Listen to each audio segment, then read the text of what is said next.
Missing revenue documents. पहले लट्ठे गुम हो गए थे तो उस समय के डिवकॉम जम्मू ने जो है इंटरवीन किया, जब डायरेक्शंस पास की और ये कहा कि अगर लट्ठे नहीं मिलते हैं तो जो ऑफिसर्स रिस्पॉन्सिबल हैं उनके खिलाफ एक्शन लिया जाएगा, तब जाकर वो जो लट्ठे गुम हो गए थे वो दोबारा मिल गए। लेकिन अब फाइनेंशियल कमिश्नर रेवेन्यू को डायरेक्शंस ये देनी पड़ रही हैं कि एक और रेवेन्यू का डॉक्यूमेंट, म्यूटेशन से रिलेटेड डॉक्यूमेंट जो है वो गायब हो गया, वो मिल नहीं रहा। दोबारा से ये कहना पड़ा कि अगर जो ऑफिसर्स रिस्पॉन्सिबल हैं इन डॉक्यूमेंट्स के गायब होने की वजह से उनके खिलाफ एक्शन लिया जाएगा। बात हो रही है म्यूटेशन के एक डॉक्यूमेंट पर सरकार की, पर सरकार को लेकर जब हमने रेवेन्यू के जानकारों से समझने की कोशिश की कि कॉम्प्लेक्स टर्म है, बताएं आखिर ये कौन सा डॉक्यूमेंट होता है, किस चीज के लिए इसका इस्तेमाल होता है, तो बताया गया कि इंतकाल की 2 कॉपीज, एक पर्द पटवार एक पर्द सरकार। पर्द पटवार जो है वो पटवारी के पास रहता है और पर्द सरकार जो है वो तहसीलदार के पास एक कॉपी जो है वो इंतकाल की रहती है। लेकिन फाइनेंशियल कमिश्नर रेवेन्यू ने जो सर्कुलर जारी किया है उस सर्कुलर में ये कहा है कि कई सारे केसेस में देखने को मिल रहा है कि म्यूटेशन के मामलों में पर्द पटवार तो अवेलेबल है लेकिन पर्द सरकार मिसिंग है, उसको लेकर लिख दिया जाता है कि नॉट ट्रेसेबल। इसको लेकर डायरेक्शंस ये जारी की गई है कि जितने भी तहसीलदार हैं उन सभी तहसीलदारों को पर्द पटवार की जो सॉफ्ट कॉपी है या स्कैन्ड कॉपी है वो सेंट्रल रिकॉर्ड रूम में जमा करवानी है। और साथ ही में ये कहा है कि पर्द सरकार की हर एक म्यूटेशन के रिलेटेड जो कॉपी है वो लैंड रिकॉर्ड्स पोर्टल पर चढ़ जानी चाहिए। साथ ही में ये भी कहा गया दिस अप्लाई, ये जो डायरेक्शंस हैं ये जो ऑलरेडी म्यूटेशंस अटेस्ट हो चुकी हैं उनके ऊपर भी एप्लीकेबल है, या इसके बाद भी जो म्यूटेशंस अटेस्ट होंगी उनके लिए भी जरूरी होगा कि पर्द सरकार की स्कैन्ड कॉपी या सॉफ्ट कॉपी जो है वो तहसीलदार अवेलेबल करवाएं। साथ ही साथ ये भी कह दिया गया कि एक लिस्ट उन सभी म्यूटेशंस की जिनके साथ जुड़ा हुआ ये पर्द सरकारी डॉक्यूमेंट अवेलेबल नहीं है, उन सभी म्यूटेशंस की लिस्ट जो है वो जमा करवाई जाए डिप्टी कमिश्नर के पास। और डिप्टी कमिश्नर जो हैं,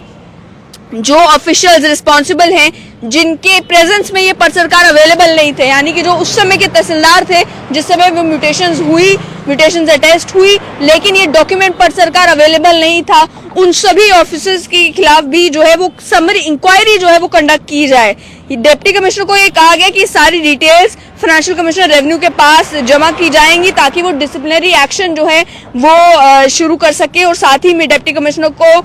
ये भी कहा गया कि मंथली बेसिस पर जो है वो आप ATR फाइल करें, मालूम करें कि आखिर कितनी ऐसी म्यूटेशंस हैं जिनमें ये एक पर्टिकुलर रेवेन्यू डॉक्यूमेंट जो है वो मिसिंग है। यानी कि तहसीलदारों को जिम्मेदारी ये सौंपी गई कि आप बताएं ये अगर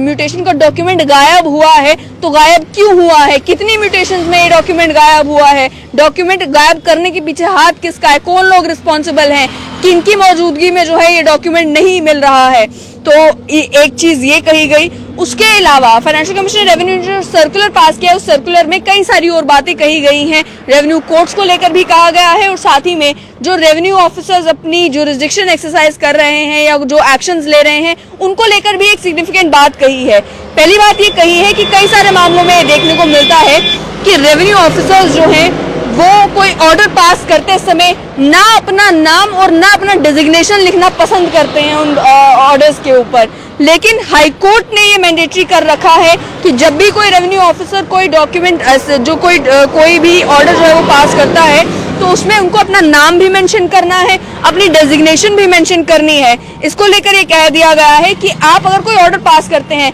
ये भी देखते हुए कि कई रेवेन्यू ऑफिसर्स जो हैं वो जो मैटर उनकी जुरिस्डिक्शन में नहीं होता उसको लेकर भी ऑर्डर पास कर देते हैं। फाइनेंशियल कमिश्नर रेवेन्यू ने ये डायरेक्शंस दी हैं कि आपको स्पेसिफाई करना होगा कि आखिर आप किन रेलेवेंट रूल्स के तहत जो है कोई ऑर्डर पास कर रहे हैं, किन स्टैट्यूट से आप पावर डिराइव करके कोई ऑर्डर पास कर रहे हैं। दूसरी बात ये कही गई कि आपको ये भी मेंशन करना होगा कि आपका नाम क्या है, आपकी डेजिग्नेशन क्या है, हर एक ऑर्डर के ऊपर आपको मेंशन करना होगा। साथ में ये भी मेंशन करना होगा कि अगर उस ऑर्डर को कोई चैलेंज करना चाहता है, कोई अपील करना चाहता है तो किसके सामने जाकर करे। यानी कि कई मामलों में देखने को मिलता है कि तहसीलदार हो नायब तहसीलदार ने कोई ऑर्डर पास किया हो तो उसे अपील कर सकते हैं आप एडीसी के पास या डिप्टी कमिश्नर के पास। लेकिन लोग कई सारे जो है वो डिवकॉम के पास चले जाते हैं। इसको लेकर ये कहा गया कि आपको स्पेसिफाई करना होगा अपने ऑर्डर में ही कि अगर कोई इससे संतुष्ट नहीं है, इस ऑर्डर को अपील करना चाहता है, तो वो किसके पास जाकर अपील कर सकता है और साथ ही में कितना समय है उस व्यक्ति के पास अपील करने का, वो पीरियड ऑफ लिमिटेशन भी जो है वो मेंशन करने के लिए